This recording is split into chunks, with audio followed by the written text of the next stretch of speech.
in communication, and Oh, I'm happy and they're, to- it sounds yeah. like they're happy Yeah. to make sure that your interests are protected. As long as I have my assurances, life is perfect. Okay. I will tell you, so in addition to like, I would imagine they don't knock the house down, they dismantle it.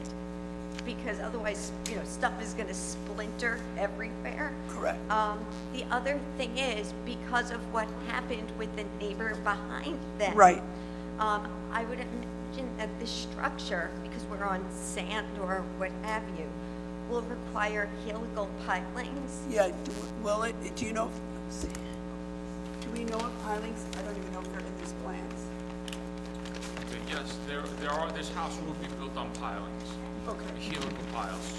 So the issue then is when they're slammed in? How do they mitigate the vibration? I know in New York City, for instance, they have to monitor and take mitigating steps with the vibration. Like, I have already repaired some of the damage from the person behind them.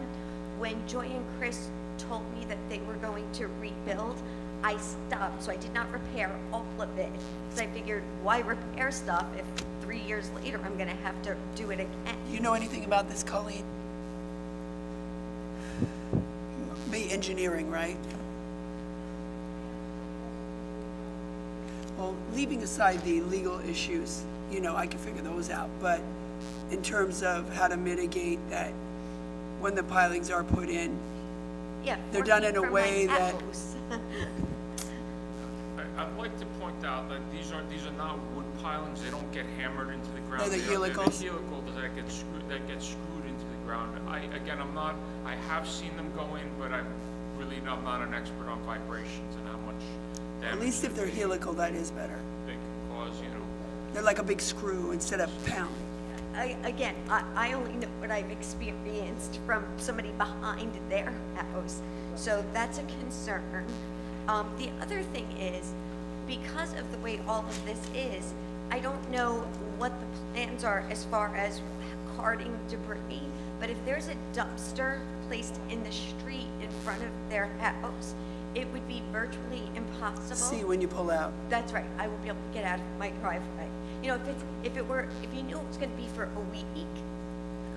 Well, it seems like at least if it was across the street, I get it, it's not as convenient, but across the street isn't Then gonna. they can't get out of their driveway. Oh, you're not on, I was thinking you were on by the Bishop Hall. No. Yeah, you're- Then they can't get out of their driveway, so that's not a solution.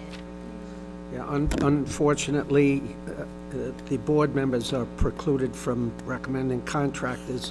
Otherwise, I'm sure that one of them would. All right, I don't know. we sympathize with you, and we'll do the best we can. But- Okay? Any other questions from the board? No, that's really it, you know, I want, you know, not to be damaged.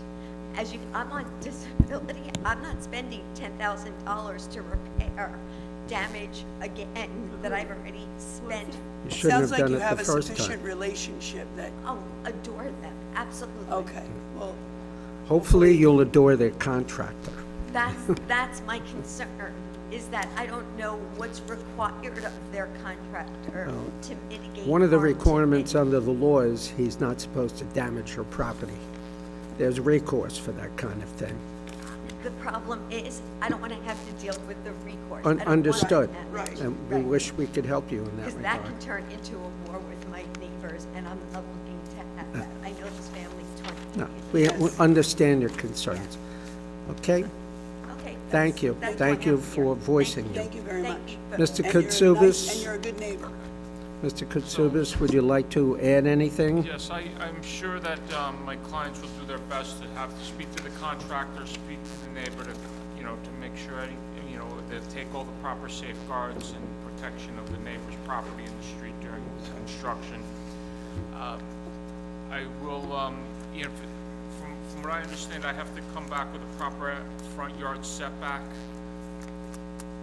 Was there anything else that I? If it's 12 and it needs to be changed on the actual plans, you're gonna need the architect, because he's the one who's. Yes.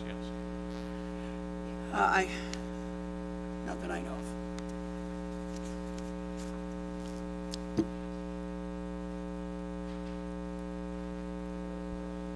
board? If not, do I have a motion? Move the hearing be closed, the matter be placed on the decision calendar. Mr. Kitsubis, you'll be notified, and Ms. Gahn, you'll be notified by mail of the board's decision once it's rendered since you signed it. Stephanie, second? All in favor? Any opposed, any abstain? Stephanie, you okay, or you need a little break? Little break. All right, we're going to take a 10-minute break, then we'll be back to hopefully finish up the calendar for the morning.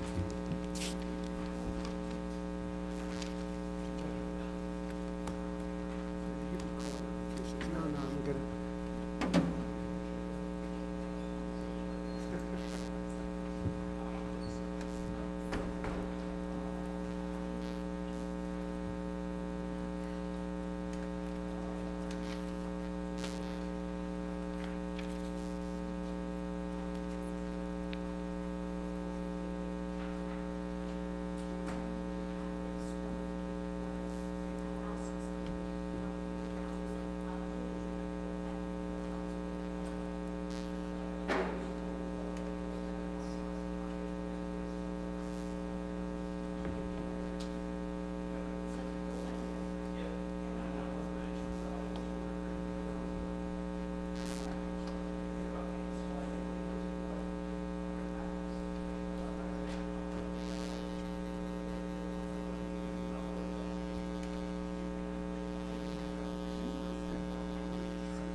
Case Go. number 691 through 695 in Merrick, Joseph Bertagni.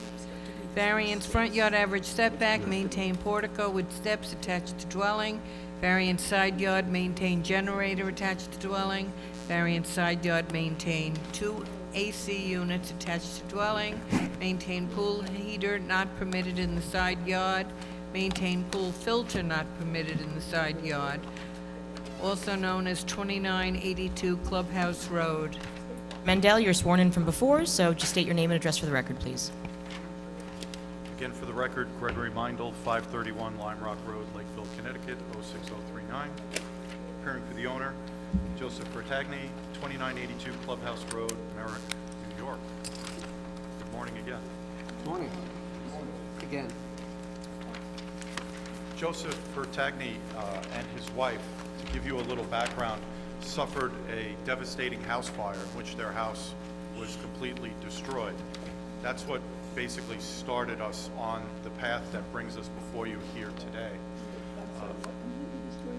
The house. The house fire. The fire. No, I didn't hear that. Yes. Act of God. So they contracted with a modular house company to construct a dwelling for them as quickly as possible.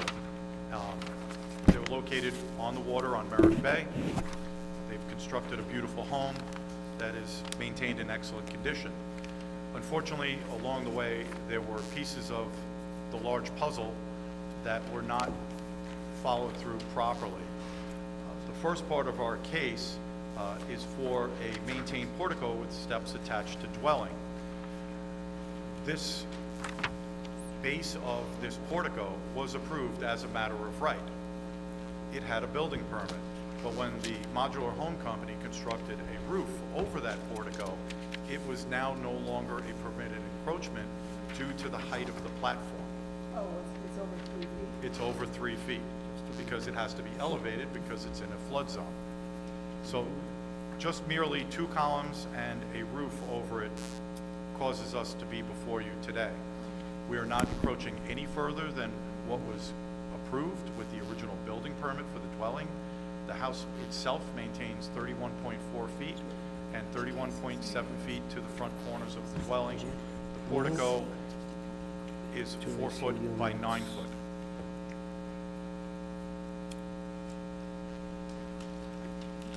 The next part of our case is to maintain a generator attached to dwelling along with 2 AC units attached to dwelling. When this home was approved, the air conditioning units were left off of the original application to construct a dwelling. So the contractor constructed a platform on the side of the dwelling that is approximately 15.2 feet by 5 feet, and unfortunately maintains a 4.6 foot side yard setback, whereas we'd be required to maintain a 5 foot setback. So we're asking for 0.4 feet, a de minimis request at that. It is well shielded from the abutting neighbor most affected. There's a 6 foot high L-shaped PVC fence extending 9.4 feet off the corner of the home and then returning approximately 8 feet. And that's where the neighboring fence picks up for the neighbor. They have a 6 foot high PVC fence. They have large trees and shrubbery down that side. That side is also the side of the neighbor's property where the garage and driveway are located. So it poses no unsightly effects, no noise effects for that particular neighbor. The AC units were installed. The generator was installed. At one point when I took over, following through on all these applications, the generator was shown as proposed, but it is existing on that platform that had already been in place. The next part of our case is for the pool filter and heater. Similar situation. A pool company was retained to install the pool. They located the pool filter and heater in the side yard. They are not permitted to be in a side yard. The platform is approximately 6.5 feet by 5.1 feet. It's located 6.3 feet from the property line.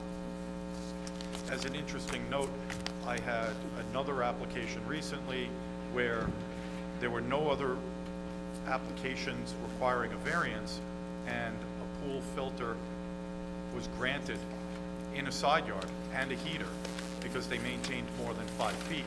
And I was told that if they required a variance for another item, it would have been sent to the board. So I've inquired about this numerous times because I deal with a lot of pools. So basically, if we didn't need a variance for the roofed over front portico or the generator or the AC units, it would seem that we would not be here for the pool filter and heater. And again, they're shielded by the neighbor's fencing, trees, and shrubbery. The property's maintained in excellent condition. Mike Young, the building inspector, has been fantastic with helping guide me to get to this point because it has been complicated. We had to file amended plans or a supplement for that pool and filter. So he has been instrumental in helping us get here today. And that is essentially our case. I have submitted clear photographs showing the condition of the property. It's impeccably maintained. Any other questions from the board? If not, do I have a motion? Move the hearing be closed, the matter be placed on the decision calendar. Mr. Mindell, you'll be notified by mail of the board's decision once it's rendered. Second? Thank you. All in favor? Aye. Any opposed? Next, we have case 696-24 Elmont, Chenthita, Go ahead. Gopala Krishnan. No, it's Chenthita Gopala Krishnan. Gopala Wow, good Krishnan. job, John. Maintain detached garage with less than required side and rear I yard know setbacks, one. also known as 812 Lawrence Street. Gopala Krishnan. Oh, that's not that hard. Gopala Krishnan. Tim Jordan, 74 Cherry Lane, Smithtown, New York, 11787. Chenthita. Did your client ever consider changing their names? I had 2 hours to practice it. I didn't think I pulled it off. No, I We just call him Gopi. Gopi. Guyanese? What's that? Guyanese? No, I don't believe so. I don't know exactly. Okay. Well, very nice family. I'm here today on their behalf with regards to a detached garage that was built with a rather large builder's omission. Originally, Very large builder's omission, the permit. Subtle I and did. very diplomatic. Originally, it was a massive renovation to the home to provide space for his family. It's a beautiful project. It's for the most part still in construction, but it's coming out really well. When they moved on, this was originally a proposed garage. He did do his footings and had his inspections, and at that time, the inspector gave no notice or of intent that this was going to be a problem. Apparently, the fencing was done last, and there was neighbors' fencings that were quite backed off from the property line, and they were going by the neighbors' fences in the rear and the side. And then when it came time for a final survey, it was unfortunately not All right, within so the what 2 is the feet. side yard, rear yard required, and what do you propose? So on the rear yard where we're required 2 feet, we have 0.3 feet, and on the I'm sorry, that is the side yard. On the rear yard, we are holding 1.77 where 2 feet is required. Actually, I apologize. Let me rephrase that because that is what we're requesting. We are currently holding 1.7 on the side yard, and we are currently holding 0.23 on the rear yard. So on the rear yard, we are requesting 1.77 feet, and on the side yard, we are requesting 0.3 feet. Wait, you're requesting to maintain 1.77, or do you have a variance of 1.77? So what, our encroachment is 0.3 feet, and our encroachment to the rear yard is 1.77 feet. Do it this way. What is the rear yard you're proposing to have? Oh, And the so side yard you're proposing as I mentioned that, on the rear yard, it's 0.23 feet, and on the side yard, it is 1.7.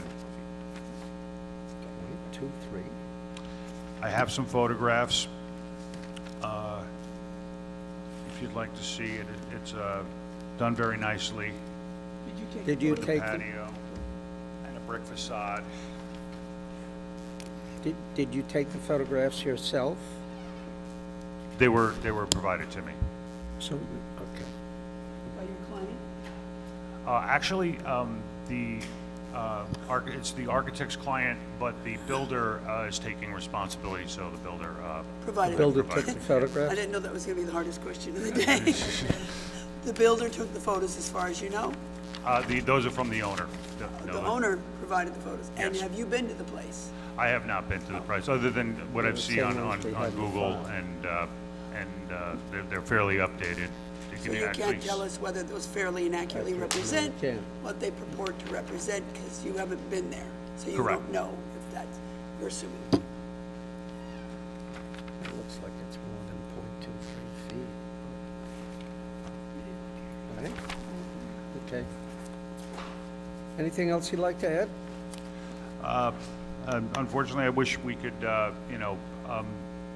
be able to finagle it to comply, but due to its foundation being, permanent, there's not much we can do with this.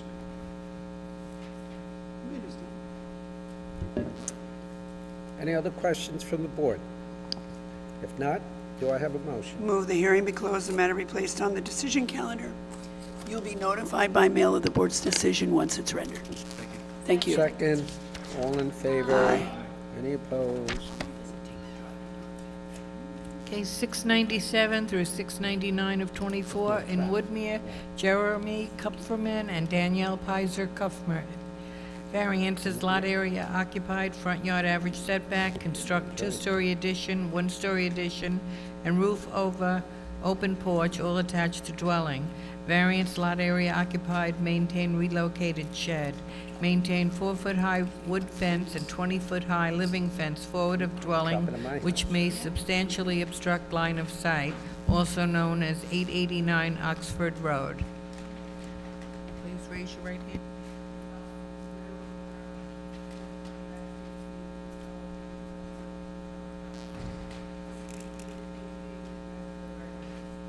Good morning. My name is Danielle Boker. I'm the architect for the Kupfermans. My address is 811 Central Avenue, Woodmere, New York.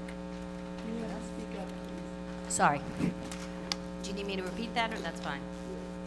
Stephanie, did you get it? Repeat it. Danielle Boker, architect for the Kupfermans, 811 Central Avenue, Woodmere, New York, 11598.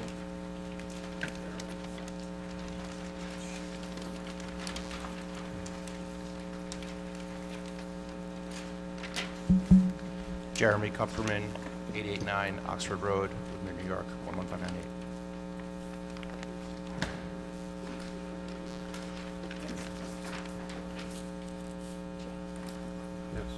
Good morning. Oh, Good morning. you ready? Whenever you're ready.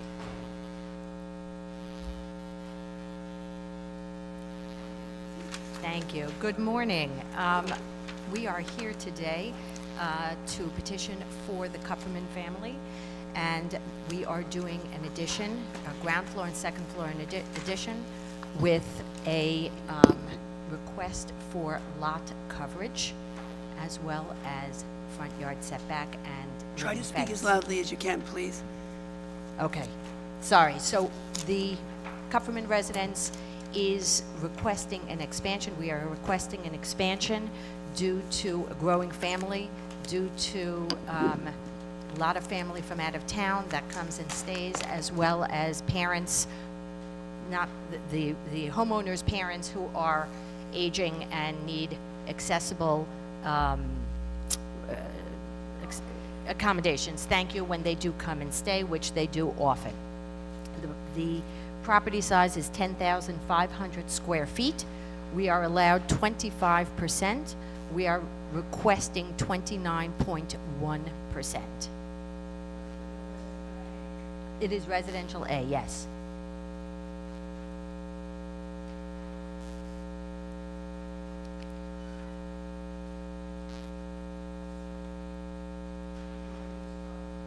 By going through the cases, oh, one's the two-story addition and the one-story addition with the roof. I'm sorry?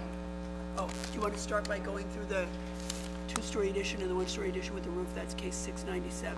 Sure. So the two-story addition is to the side of the house, all of the setbacks and the height are all satisfying the zoning. The front addition is actually just a roof. We're proposing to create a roof over the existing front porch. Okay, hold on. So on my calendar, it's kind of clumped together as a front yard average setback relates to construct a two-story addition, one-story addition, and roofed over porch all attached to dwelling.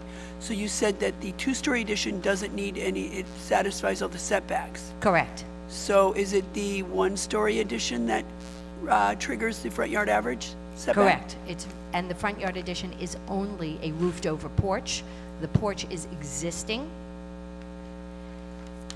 The roof is the new part. The roof is the new part. The average front yard setback allowable is 24 feet, 3 inches.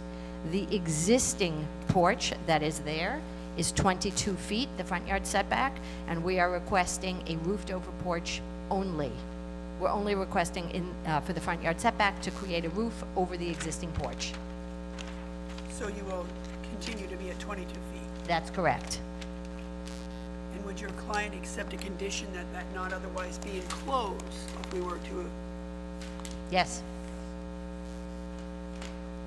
Okay, and the second story addition is the one you said was to the side of the house? That's correct.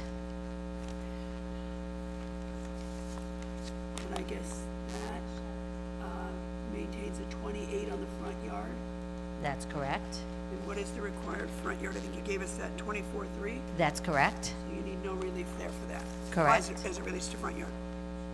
Okay, and then you need relief to maintain a relocated shed? Correct. The shed is existing. We're relocating it slightly so that it satisfies required setback. Yeah, you just need lot area occupied. So when you gave us the 29.1 on lot area occupied earlier? Yes. Where 25 is allowable, was that the lot area occupied for your entire project? That's correct. Okay, so we don't need to go back over that. And that's the only relief you need for the shed. So now let's get to the 4-foot high wood fence and the 20-foot high living fence forward of the dwelling, which may substantially obstruct the line of sight. So that living fence exists. We are actually proposing to remove some of it, but it currently exists and has been there for many, many, many years.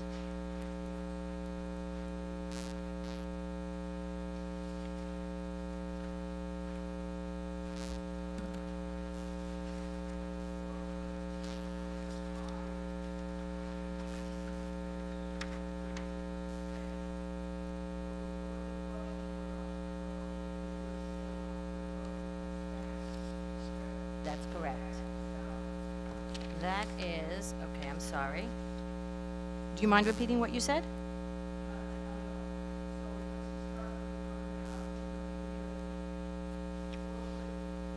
I'm sorry, the notation says 4-foot high WD, I guess that means wood. Correct. Fence.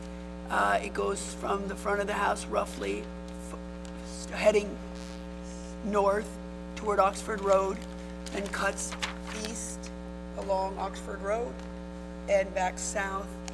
I'm just trying to ascertain where the 4-foot, is it always 4-foot the fence? It's just the living fence that's taller? That's correct. Okay, so that's the 4-foot fence. Yep, it's to the front of the property and to the northeast side of the property. So it goes all the way to the south? Additionally, that living fence that Oh exists. wait, I was still on the regular 4-foot fence. I'm sorry. So that 4-foot fence goes up to Oxford, across, down the property line on the side, across the back, and up a little portion of the other side, right? In the back, it is a 6-foot fence in the back, in the rear of the property. Okay, hold on. I don't see that. Where does it change? It changes, hold on, I'm looking to see if there's a dimension. Because It changes roughly 25 feet from the back property line, from the rear property line. So it's 4 You feet mean high. up the side? Up the side. I can show you if that So makes it easier. 25 feet before it gets to the rear of the property line, it changes to 6, you're saying? It is 6 for the, it's 6 foot high for the rear, 25 feet, And across the back. and across the back. And what about the piece that comes up on the back on the other side? Correct, but it's PVC on the left side. Okay, great. So I understand. So you have the 4-foot fence that is where we just discussed. So now where, I don't see the living fence. It's on the drawn plot on- plan.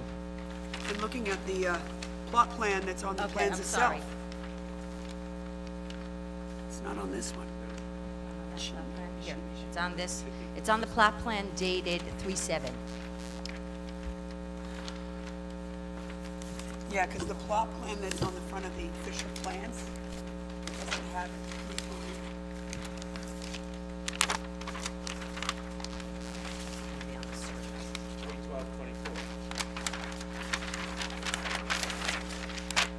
Additionally, it's on the survey.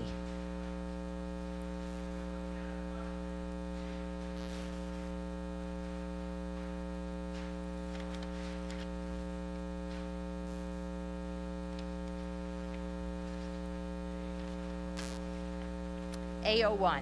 So I have it, right, yes, I have it on my plot plan here, and I have it also on the survey. You can see it on the survey. He just wants to make sure we're looking at the most recent version. So down in the right corner, is yours dated also 3/12/24?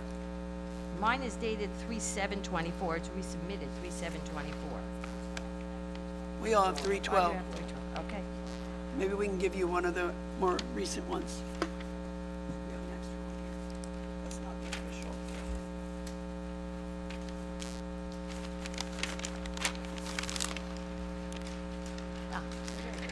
Okay, so now that I have the other plot plan, I see where you want it. It's noted, modify existing living and wood fence application, etc. Portion of living fence to be removed as required. Okay, this is, hold on one second. There are 3 submissions, so this is the other submission. That's the house submission. Give me 1 second. What about the wooden fence in this note is proposed to be modified? There is a portion of the wooden fence in the front that we're removing. You're what? Removing. Okay, so not just modified, it's removed. So all of the Correct. wood We're fence that's, removing, there's a portion of the fence, if you look, that goes on the diagonal.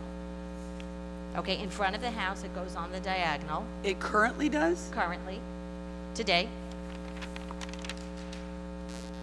I don't see anything diagonal. Here, so on this drawing, in this area, there's a diagonal line here dashed with a note. Oh. Portion of existing very wooden light, fence to That be is- removed. Hold on, that's currently diagonal. It is currently diagonal and it is slated for demolition. Okay, so the one that we previously went through as the existing fence, it wasn't quite. That is the proposed fence. No, okay, so the existing fence currently starts here, comes up, comes across, Right, comes but down the to fence here. we went through just a few minutes ago. Exists.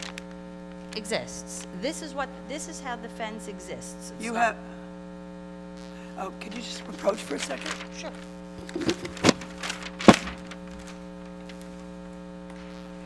So,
We got the shed, we got the fence, we got the living fence, we got the addition. Is there anything else you'd like to add? So, Well, I'll get to that. okay, go ahead. Is there anything else you'd like to add before we get to the questions? Not at all. Okay. I just have a question. So now that we know where the trees are, I know there are 2 shrubs you propose to eliminate.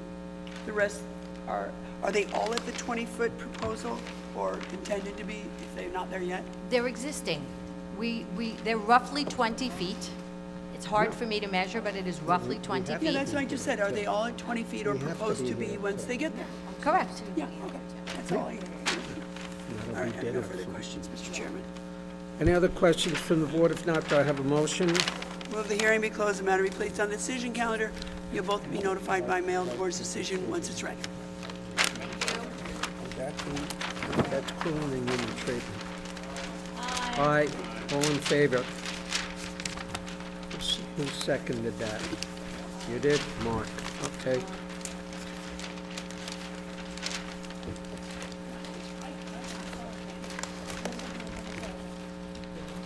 Case number 663 and 664 of 24 near Westbury, Erica and David Follick and Barbara Cohen, mother-daughter residence, second kitchen, maintained shed not permitted in the side yard, also known as 671 Fairview Avenue.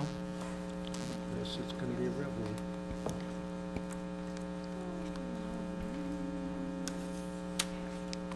Katura.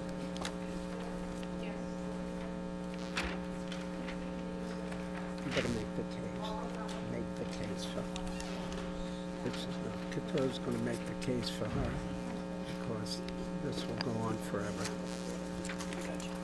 Yeah, please, yeah, because this will be a career move for all of us. All right? Nice house. You got it, or you didn't?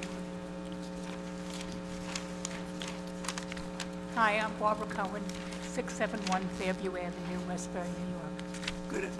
Good afternoon. Afternoon. Yes. You're here to request approval of a mother-daughter residence and a shed that's in your side yard. Yes. Okay. Let's see. How many people do you propose living in the home, and who are they? By name. My daughter and son-in-law and the children live upstairs. So that's Dave Follick? Follick. Dave Erica Follick and Follick. Erica Follick? All right. Sydney Follick.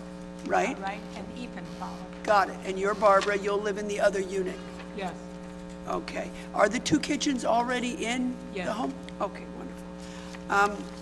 So when we have requests for mother-daughter residence or immediate family residence, the Board of Architectural Review reviews them to make sure that the house is suitable to be used in that fashion and suitable to be changed back to a single-family residence at the cessation of that use.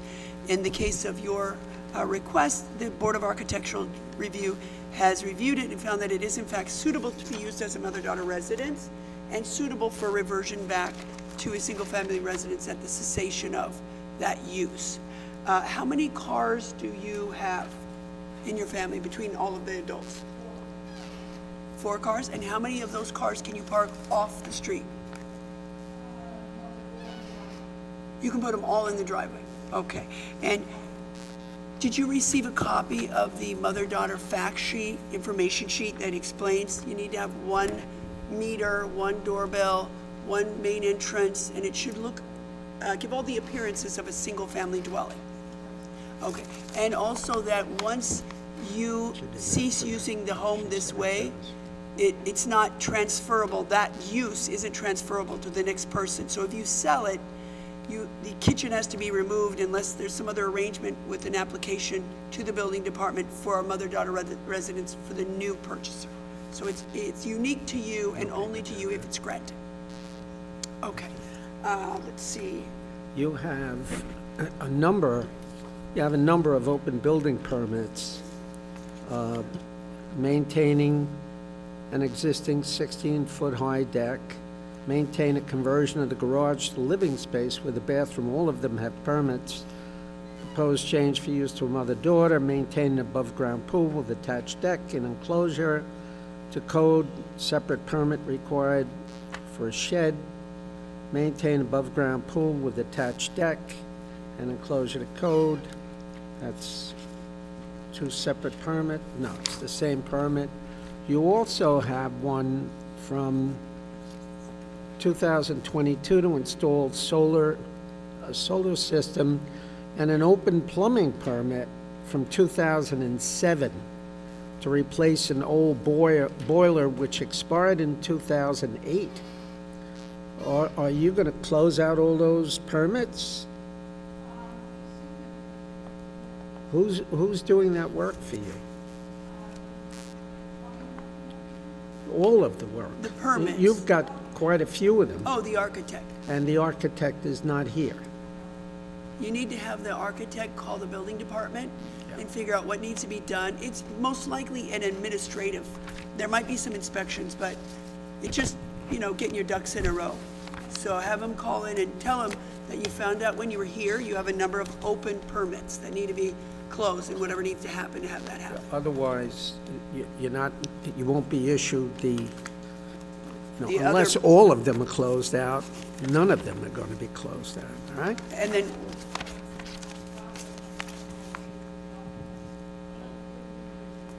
okay. Okay, so you Okay. also have a request for a shed that is Yeah. currently there and it's in the side yard. It otherwise complies with the size requirements, the setback requirements. So it's just a sort of de minimis variance for the shed in the side yard. Is there anything else you wish to tell us about that? Okay. Any other questions from the board? If not, do I have a motion? Move that the hearing be closed, the matter be placed on the decision calendar. You will receive a copy of the board's decision by mail once it's rendered. And again, to get this permitting process all complete, as the chairman said, get your architect to look into the other open permits. Thank you. Have a nice day.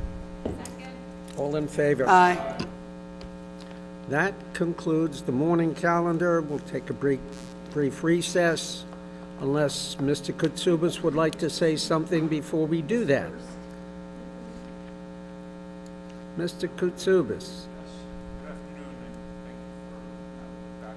I did speak to the architect and verified that. Case. Looks like a husband and he's not on the sheet. Because he's up there. Case number 690 in Point Lookout, Christopher Connolly. Okay, so I spoke to the architect. The average setback is 4.2 feet, so therefore we only need a front yard variance on the decks and not the house itself. And that,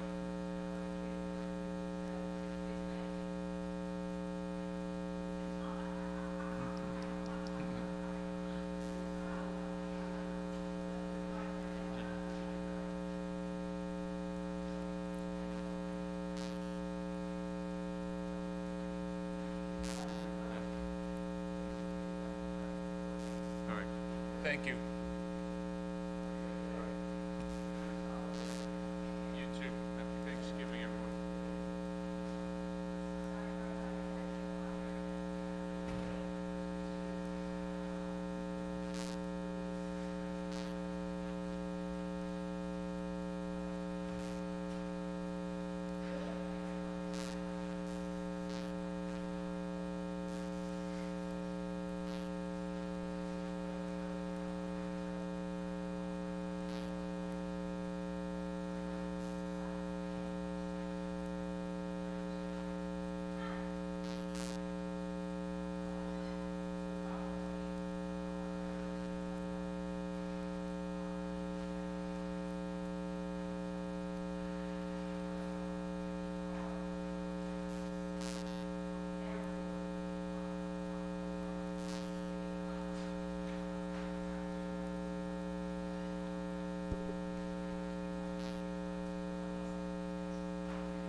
let's do decisions.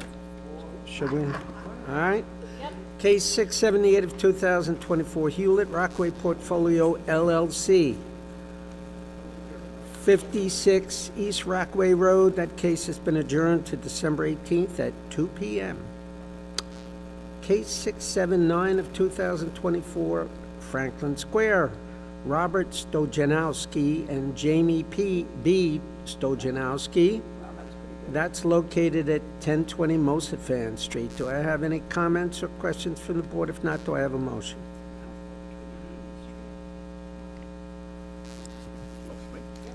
Any discussion? Motion? I make a motion. Anything? File number 679 of 24 Franklin Square, Robert J. Stojanowski, variance side yards aggregate, construct second story addition, roof over existing porch, be granted as requested. Second. All in favor? Aye. Next case, 680 of 2024, Levittown, Mary Ellen Thielson. Property address 19 Green Lane. That case was adjourned to February 5th at 11 a.m. February 5th, 2025. A new year. Cases 681 and 682 of 2014 near Westbury, Kiran Singh. That was easy. 703 Kensington Drive. Do I have any comments or questions from the board? If not, do I have a motion? I have, Okay, wait. Wait, I have a comment. Okay. The applicant's representative indicated that 28.4% of the request, I believe this was a... That's the residence. No, the 20, yeah, that it's the resident. I'm just trying to remember if it was a Res B or not. It's a Res B. 8.4 is the residence, and the remainder, which is comprised of the rear patio, the rear covered patio, and the front covered porch. Those three items, which are 6.7%, that the applicant, if we were inclined to approve this, would agree to a condition that those not be further enclosed in the future. So I would be a proponent of that All of that will be condition. incorporated in the motion and the decision. Right? Do we have a motion? On 681, 682, regarding North Birchwood Drive in Westbury, that we have Kensington conditions. Drive. Kensington Drive, and we have conditions, and they remain open. Okay, second? All in favor? Aye. Any opposed? Okay, cases 683, 84, and 85 of 2024 in Woodmere. I have a note on that. No comment? I have a note. I'm trying to think what I wrote We here. had to amend, that was the one where we had to I wrote amend. articulate amended, not the north side. So my understanding is that the amendment would be that we would dismiss the portions of the application that consist and located in clear sight triangle and owner's driveway, because Right. that fence apparently is not the applicant's. Oh. And we amend the caption, because there still is a fence forward of the dwelling, it's upon the property. Right. We amend it to specify that the 6-foot fence forward of the dwelling and the living fence, we specify that it's on Fairway Drive Okay. to make it clear. Yeah, and I wanted to, that's the other thing I wanted to articulate. So the other hedge and stuff that's not before us is the neighbors, and clearly the plans examiner assumed it was the applicant's also, by the way this is written. So I wanted to articulate in the decision that this approval is, and the applicant wants that hedge and thing down because it's adversely affecting the safety of their driveway.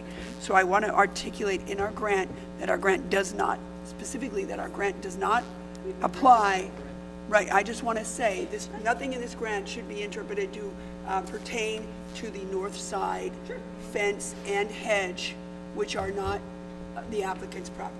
Because I don't want anyone to use that later to keep that And going. in addition, I think we want to amend the caption to Yeah. provide that in the second line thereof, construct a roofed over, maybe we want to add the word porch there. And we'll also add a condition which the applicant or their representative agreed to, that it not be enclosed in the future. Yeah. That makes sense? In light of all of that, can we have a motion to, Move case 683 to 685 of 24 Woodmere Michael Docks. located at 894 Green Place be approved as requested with all of the conditions that we just previously mentioned. Second. All in favor? Aye. Aye and opposed. Next case, 686 and 687 in Merrick, Mark Silverman. This is the two-story addition. Any comments from the board? If not, do I have a motion? Move that cases 687 and 686 and 687, 2024, as you've described them, Mark Silverman, affecting the property at 1 Orr Street in Merrick, be approved as requested. Second. All in favor? Aye. Any opposed? Any abstentions? Case 688 of 2024, near East Rockaway, 5 Cook Street, Moorhenny, Michael Moorhenny.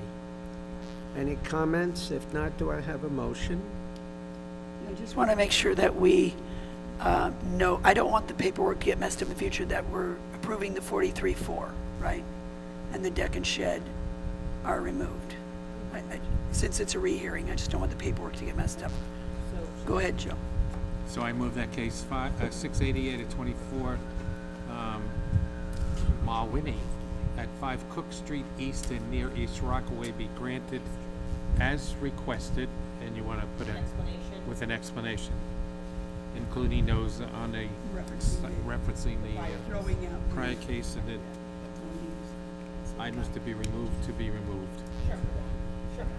Second? Second. Aye. You made the motion, Joe? I did. How can you second your I own didn't. motion? I called for a second. Somebody should be second. Good. All, everybody said aye. I know. Case 689 of 2024, near Valley Stream, that's Gideon Brian Cohen.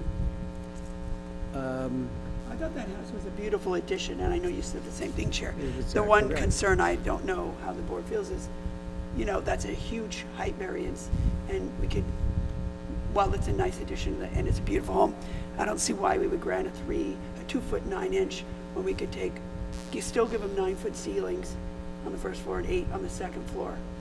And the architectural structure that makes it taller already, and it's still granting a 9 inch height variance, but it's up to the rest of the board members. I just, Even though we allegedly granted a 33-foot yeah, well, variance I mean, across the street. if the board, I get that the height variance is mostly, I think, precipitated by the style of it. I do see that. So if the board wants to do it because stylistically, I mean, it's definitely, and I'm okay with the cellar entrance, I'm just a little hesitant about a significant height variance that doesn't seem to be justified by need. Anyone else like to talk? It seems like a very nice house, and I understand the height variance, but It's the precedential valve that concerns me. the houses in that area are all very, as they knock them down, are all going to be I can go either way. very large. Do you like it? Would you like to make a motion? Anybody else have anything? What say you, Mr. Chairman? I make a motion, case number 689 at 24 North Valley Stream, Gideon Brian Kahn, variances, height, lot, area occupied, demolishes existing dwelling, 3 AC units be granted as requested. Second. All in favor? Aye. It's funny, it's not North Valley Stream, it's near Valley Stream. North Valley Stream, we wouldn't allow that house. Only kidding. We allowed a larger one, unfortunately. Christine, would you try to find ways to mitigate the impact of the residential height? Like,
Maybe it's a compromise.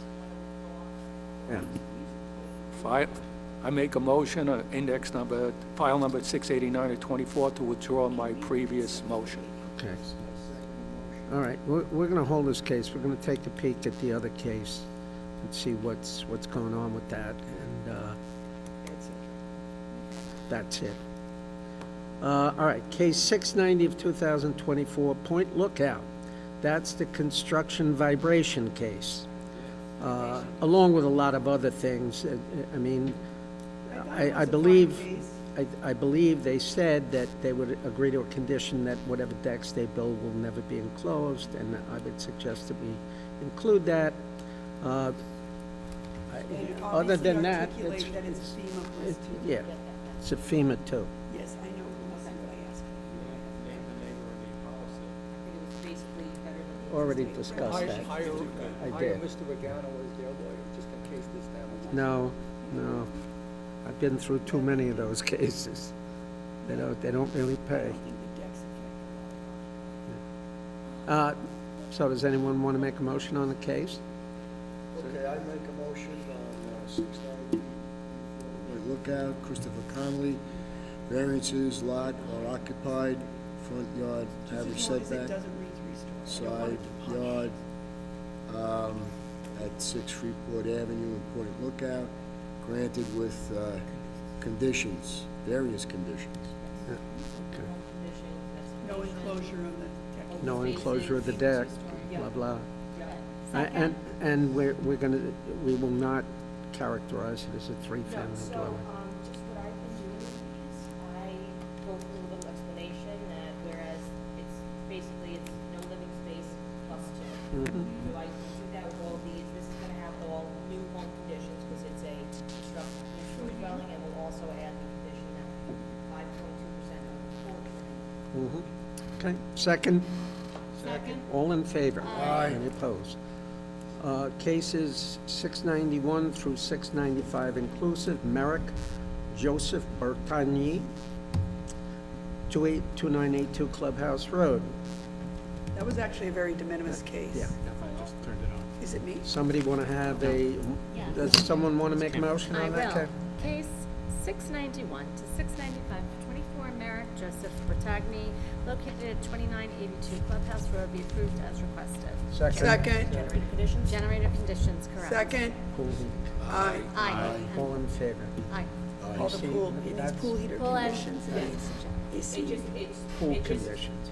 you know, but it's not, it's the generator conditions. The others don't have Heater conditions. yeah, And the AC doesn't have conditions. correct. Okay. So it's just the See, generator. that's the difference between somebody whose last name is Perry and somebody whose last name is Regano. Regano says Bertagni. She says Bertagni. Bertagni, it's a ni. It's a ni. G-N-I is ni. G-N-I is ni. Ni. All right, Elmont. GLI is a- Elmont, Say this one. 696 of 2024, Janthita Gopalakrishnan. Gopalakrishnan. That's at 812 Lawrence Street.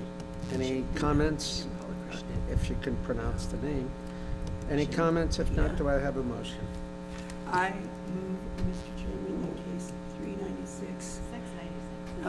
696, 2024. In Elmont, Janthita Gopalakrishnan, located at 812 Lawrence Street in Elmont, be approved as requested. Second? Second. All in favor? Aye. Opposed? All right, cases 697 through 699 of 2024, Woodmere, Jeremy Kupferman and Danielle Pizer Kupferman.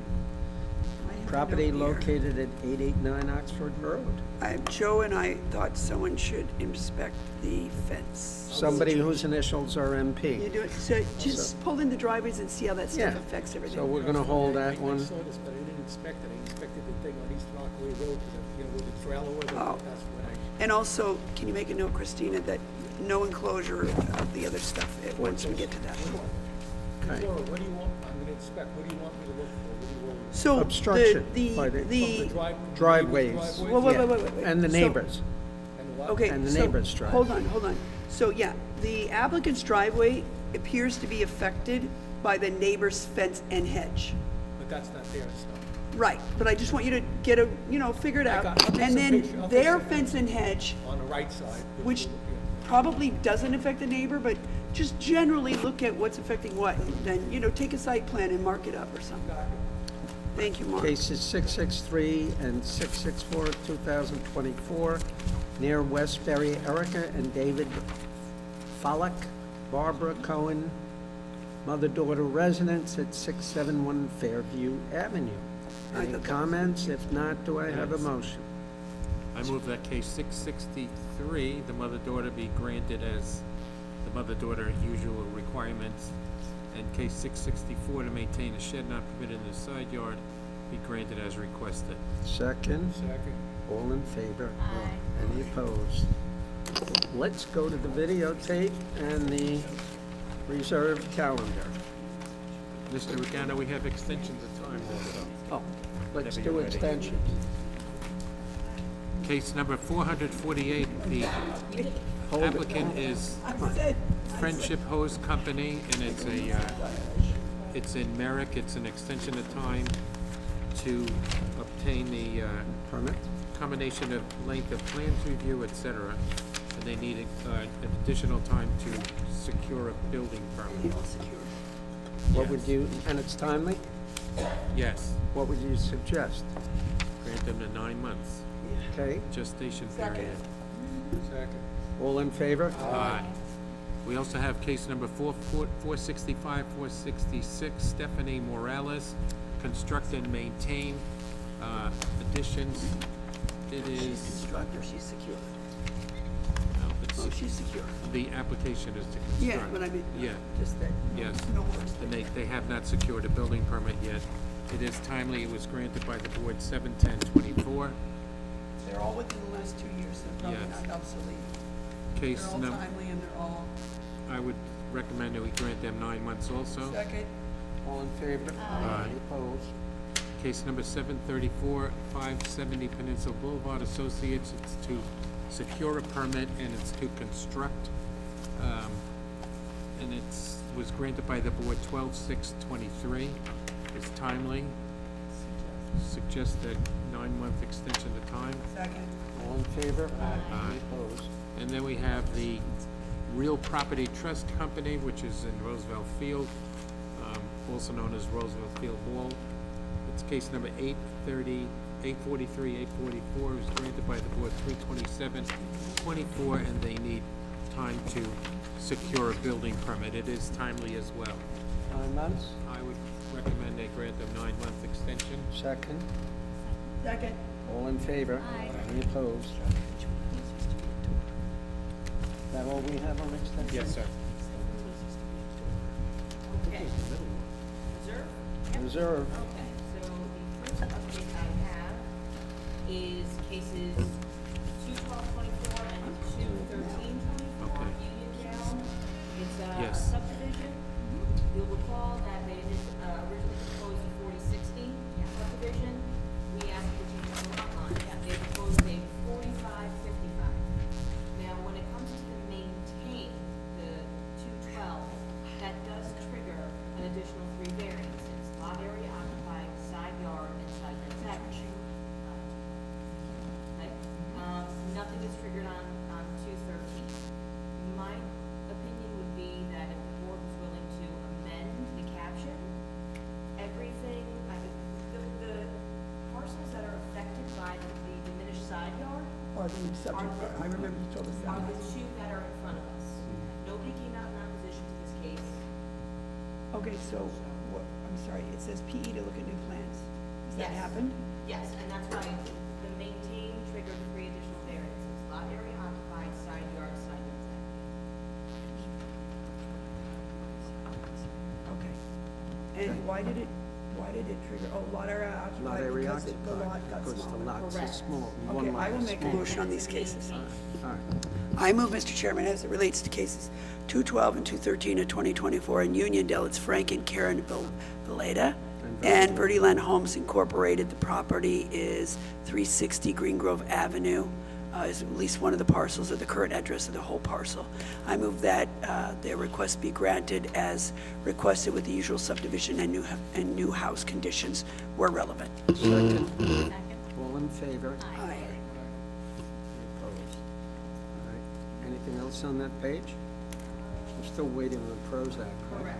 And drawings on Kodesh.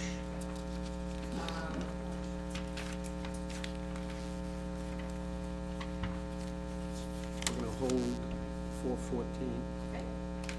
I didn't get a chance to in-depth review the subdivision files, but my recollection, I believe it was knocked down as two news, but. Which one is that? That's 572 and 573.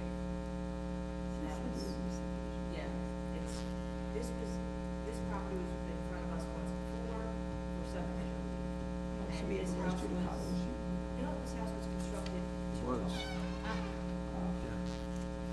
How That's much that- too tall? It was, .8, Oh, 0.8 feet. What was the explanation for the mistake? Contractor error.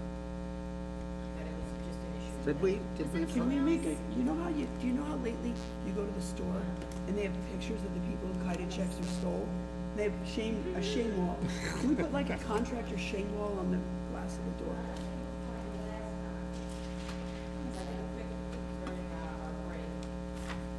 Yeah, the contractor was one we didn't. AFB Development Group. What is this related to? That's the contractor. Is this the house? I wanted to know who the contractor was. Is that the house? That's the one. Yeah, so. I went to see it too. Which So there's two expired, houses wait, right the next to each other. contract. That they're identical essentially. Do you think the licenses, this one says the license started in '07 and expired in '21? Yeah, this was in front of us in 20. The old application number is up top. Wait, if it came before us in '20, was it? was it maintained in 20? No, it was constructed. Oh, it's a So construct. it might have been, And he it just might have opened been it. licensed, but Yeah. we should make a decision. She might have said, Pasta Pepper Incorporated. Okay. Did not that house get a CO? Which house? Did not that house get a CO? I don't believe it did, and the reason being is that that's why it's in front of us now, because the final survey of the Final survey on it. In the interim, Joe Swanier, the guy buys the house with nothing. I mean, pictures. Wait. So he's got no CO in his whereabouts.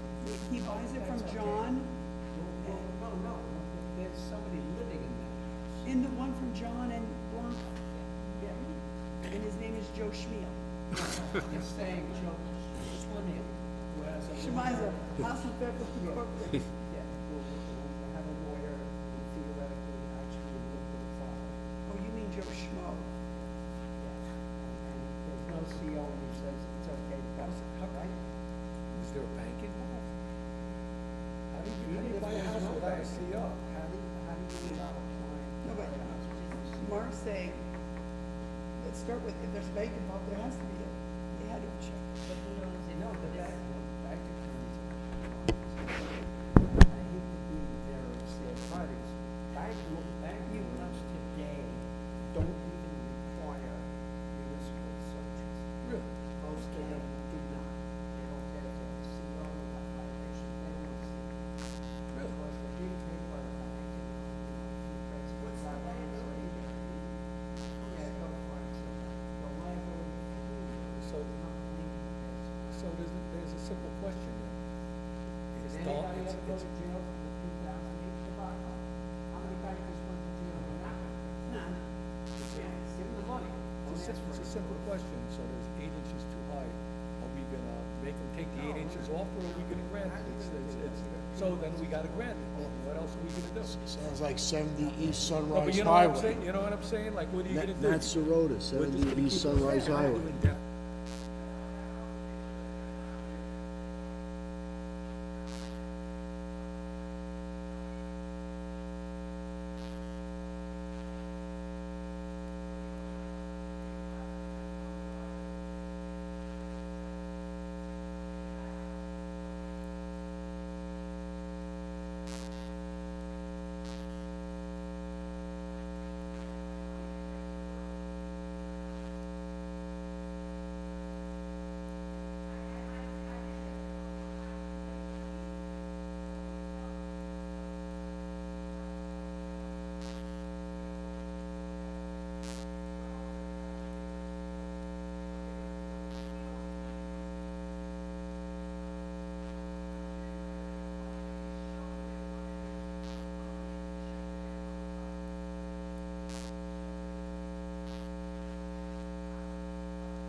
Are you guys in social? 325 Lucille Avenue, cases 572 and 573. Do we have anybody who'd like to make a motion on it? I mean, we can, well, wait a minute, we're gonna hold it until we find out whether or not there's a CO. CO, Sorry, I'll have it for next. okay. Anything else on that page? Oh, did we, on 6/20, when was that? That case was September 25th, 30 days to clean up. Did anybody check on it? Which, I believe, 6/20, I believe the 30 days is just about expired. just about? Yeah, well, because we didn't send the letter on the 25th. It was Okay. a later hearing. Okay, so we're gonna hold it. You wanna go take a look at it, Mr. Wait, is Brown? this the one that had the You and cars? KP? Yeah. Yes. It's and one I of the think cars. it's that Wait, one. the I'm gonna cars, say that's a JRKP, right? yeah, was this the one that had the cars with the no license plates? Yes, Yeah. on Jackson front, but I believe. Oh, I went in the back. Mr. Regano was out around that. But No, didn't they send the lady pictures that came they out of the did? house and I think by then John was out there with me and she said something like, you know, Okay, so I'm getting what do you confused. want? I'm getting, Yes. On the street, the Mustang, right? that's And the that truck, one, the dead truck in the drive. Yep. I will inspect that myself. So, the next one, Mrs. Adams was to inspect. Okay, so we have to hold it. And that was the vehicle loading. Dave was gonna wreck. 365 through 368, Liberty Water has completed the trap macaron plumbing. Macaron? Oh. Pressure testing, the system is speak, waiting for the fire alarm. Okay, so what are we gonna do with this case? So, I mean, We're gonna hold it. Yeah, they seem to be on track. We're gonna hold it, okay. Okay, so the next one I do have an update on. McNamara? Yeah, 673, that was the one where the board was asking the subdivision history. Mhm. It was referenced, so after doing some decent searching, we found out that in 1948, the parcel was, let's say, 80 by 100, right? And was there building permits issued to Yeah, that? permits issued. Then they Stating bought. 80 by 100. Hold it. Yeah, we have service. Okay, go ahead. No, I'm sorry. No, we'll take your word for it. Yeah, we believe you. You're our counsel, you can't doubt me. Okay, so this is the original survey that I just Okay, so you can see the lot, it's a square lot, 92 by 132 and 146. Okay, this is from 1948, I believe. Yep. Okay, so we have, that is the first one. Then, in 1954, what we got is this sucker over here. They bought more land. oh. So they bought the parcel next to it, built this Okay. addition. Okay, so when they got the permit for the addition, they used the bigger lot We're not done. size. Wait. We're not done. Gets better. Subsequent to this, they sold off about 10 feet over here and another parcel over here, which is why the one that's contained in the folder is that L-shaped piece of property. Okay. So they acquired more land and then subdivided. But the important part is they acquired more land and then Built the likely addition. the building permit for that addition says a whatever by whatever, Yes. which And then means they can't carve that other piece out without a lesser lot. Wait. there's more. You by two today, you get Department, Nassau County Department of Assessment, we have a letter here. Please be advised, the Department of Assessment no longer has the original property record for the above reference property. Okay, but that's Nassau County. Oh, my Yeah, gosh. that's, but we weren't able, so we had to look this up using our own methods. Okay, is there more? No, that's it, I'm done. Okay, so You let were me a explain detective. something. No, but let me explain an important thing that I learned not that long ago. So when I go to the building department and I go to get a permit, so if I have a permit for a house like this, and then I buy this piece of land like that, and I go and get a permit to do that, basically what they did. When I got that permit, it's gonna say it's 100 by 100, right? Now, I don't get to carve off that piece of land without maintaining on a lesser lot. So that's why it's in front of us, right?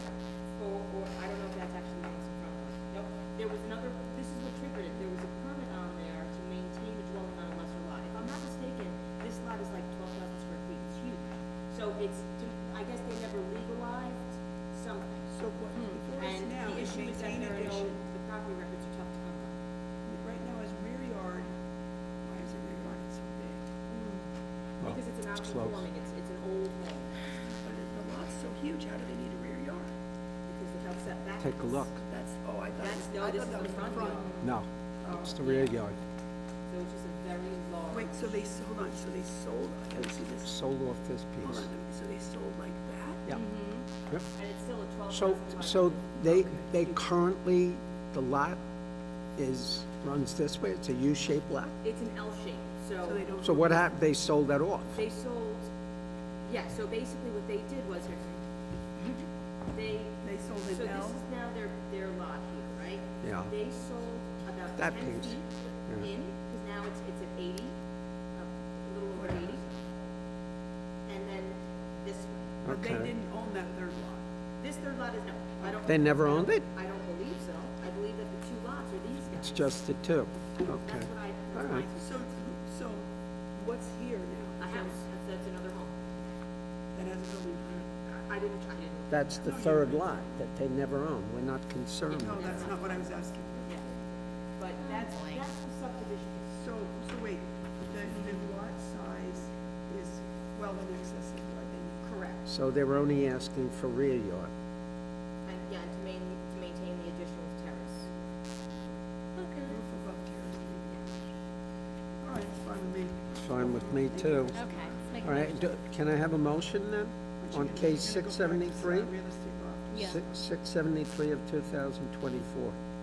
Read All so right, many deeds. Mark and Arlene McNamara. I make a motion that 673 of 24 in Merrick, Mark and Arlene McNamara, located at 1866 Wilson Avenue, be approved as requested. Second. Second. All in favor? Aye. Any opposed? JP? What say you? Ah, Ah. So this is a candidate for one of those nay Well, decisions. somebody should maybe look at it if they want to. Why, you did? They did.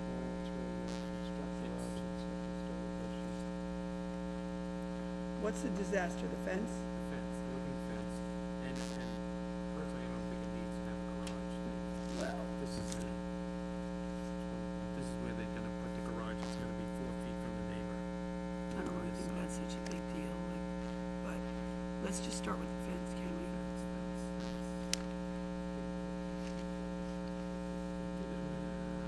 Where do they want the fence?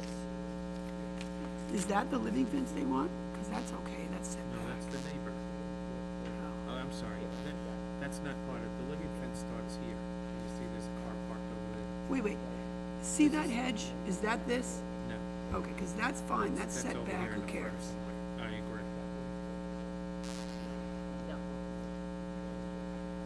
That's the same, there's a car park. But This what, I thing- don't understand what I'm looking at. Okay, this goes around the corner. Right. That's fine, like, does this fence exist?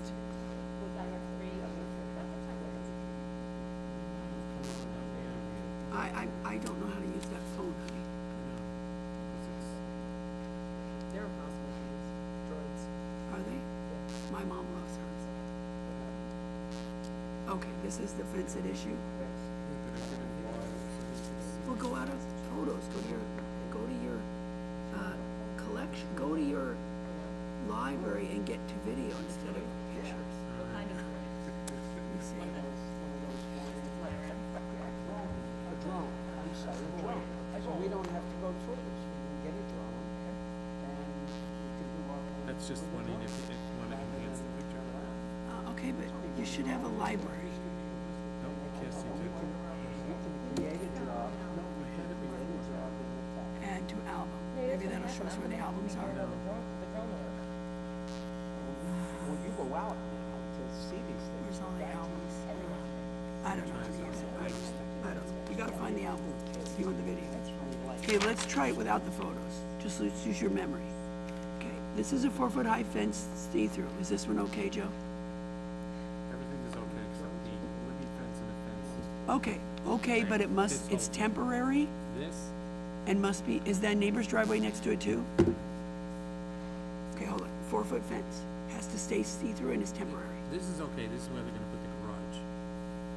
Right, but they're gonna have to keep that see-through, so we have to make it temporary, right? It's 4 feet and see-through. right, Christine? Okay, back here, Joe. That side is okay. Okay, this 6-foot PVC is fine. Okay, keep going. Well, it blocks his driveway. Oh, okay, catty corner here, right? Bless you. God bless you.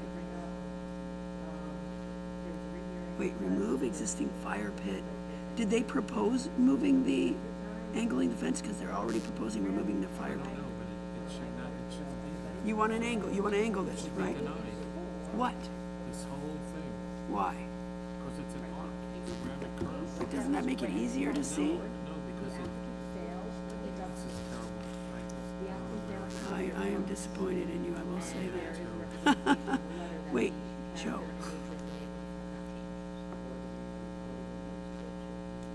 Correct. So we can either do a sui sponte extension of time, or we can do the sui sponte reopening. So you want the whole living fenced in? This is the part with the living here. I see. Going around the corner to the front of the But, house. but there's not a sharp obstruction. Oh, there's a car there. You get a head-on collision. Yeah, but I don't think so, Joe, because it's an arc. Yeah, go with your lunch and stuff, real quick. Yeah. Show other people. I don't, if it was an intersection, I would feel differently, but go again. It's the neighbor's driveway here. Yeah, that's for sure, Kenny. See, I think there's enough of a sight. You don't. Not if you go beyond, 4 miles an hour. I'll do whatever you say. No, I'm conflicted with this thing. It's like the other case, the big garage place. Shed, whatever, garage. Yeah. That, by the way, has to be a 4-car garage. I mean, I'm inclined to let him keep that because it's going green and I'm not as worried about it because it's not. I mean, this corner, I agree with you. This is Joe has an issue with this here.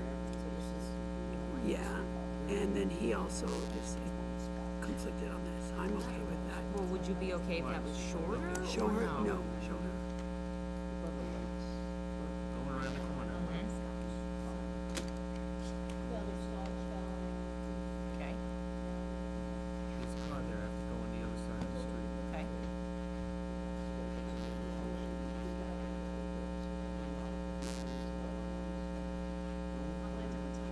It goes back to the neighbor's driveway.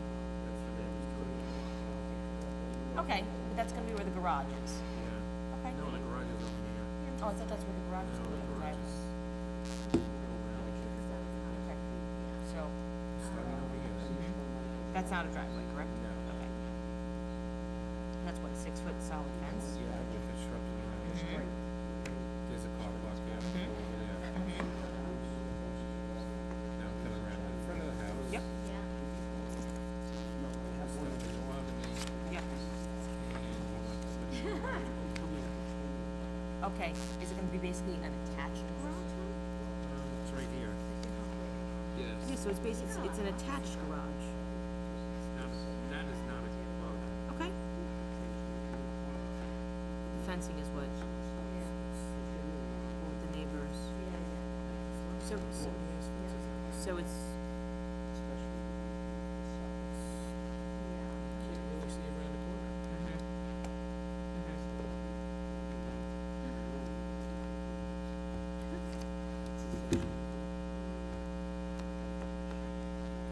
Does anybody wanna? Do you want somebody else to inspect? No, thank you. Are you telling me something? Wow. Oh, nice.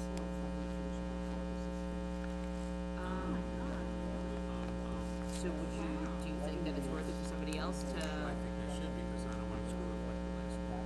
Not that he screwed up. No, you do.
No, I'm saying if you grant sua sponte an extension of time. Yeah. That sets the clock then for them to get a permit, which gives them the 4 months to get the permit and then a year to start. Way to go. Second. Second? Somebody make a motion. Okay, Kim, you did. Just say second. Okay. Who made the motion? Mr. Pellegrini. Okay. And then, All in favor? okay. So, you said a 6 month, it should be 4 months. Even though it's Oh, it's supposed to be 4 months from the date of the filing of the minutes. So it should, if you're resetting the clock, that's what we're. got it. Okay, all right, so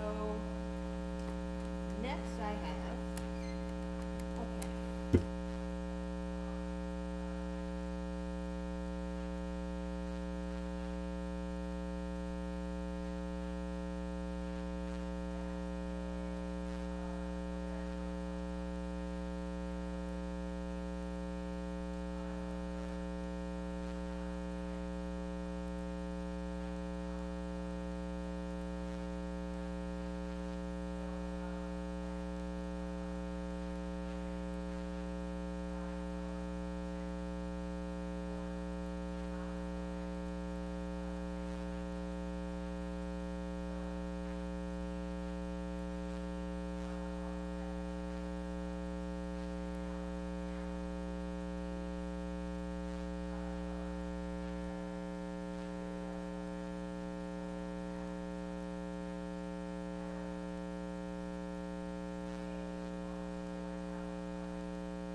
Howard. Yes, so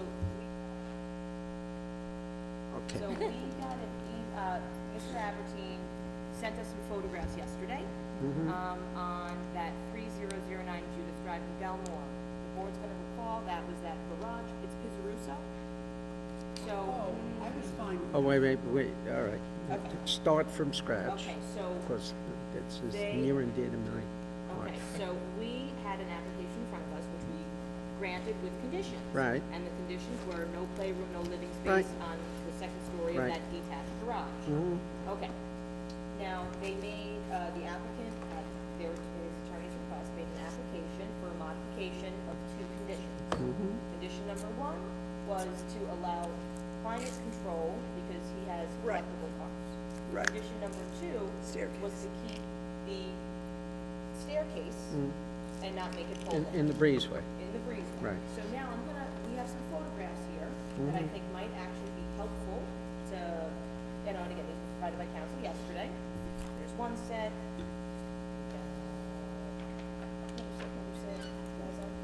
What, how, forgive me. Yes. Forgive me. Okay, you're forgiven. How is this helpful? Okay, well, Is so- this the garage? No, so I'm gonna go through what the photographs are.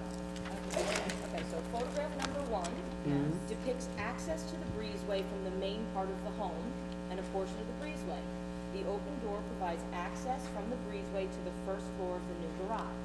The door to the left of the open door provides access to the breezeway from the front of the house. The breezeway appears not to be enclosed. It is enclosed. This is the breezeway, right? That's the breezeway. This is the That's the breezeway? breezeway, correct. Yep, it's enclosed. Okay, photograph number two also depicts access to the breezeway from the main part of the home and a portion of the breezeway. It also depicts a portion of the stair to the second floor of the garage that they seek to maintain. Photograph number three. This also depicts a portion of the access to the breezeway from the main part of the home and a portion of the breezeway, as well as the stair to the second floor of the garage that they seek to maintain. You will recall that it's to the second floor, so it's access solely from the breezeway. So that's what that photograph is showing, the staircase. We're on photo number four. That depicts the first floor of the new garage. And I actually asked about those two doors. The door on the right is the access door to the breezeway. The door on the left is a storage closet. And photograph number five depicts a portion of the breezeway, the stair to the second floor of the garage that they seek to maintain, and the door which provides That's the second floor of access the to garage? the breezeway. No, the breezeway. So, that's the breezeway. That's the breezeway. Yeah. How do you characterize that as a breezeway? I mean, this is not a portion of a residence. It's like a hallway leading from the house to the garage. I think it looks nice. It does, I like the portion. Well, that's part of the. Yeah, I don't think we have. But again, according to the applicant and their attorney and the photograph provided, the only access to the second floor of the garage is from the breezeway. It is not from the garage. Now, maybe I'm gonna turn this off for a second.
Mr. Chairman, as it relates to case,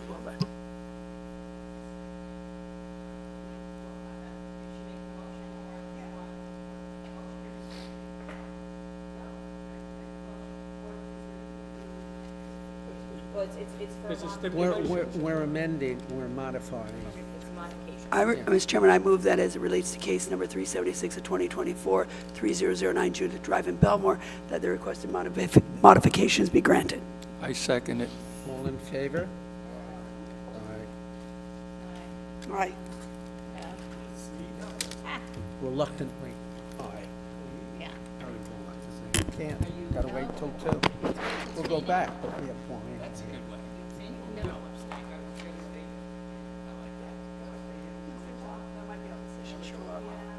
Does that conclude the morning? Does that conclude? Yeah. Does that conclude the morning? Calendar. Okay.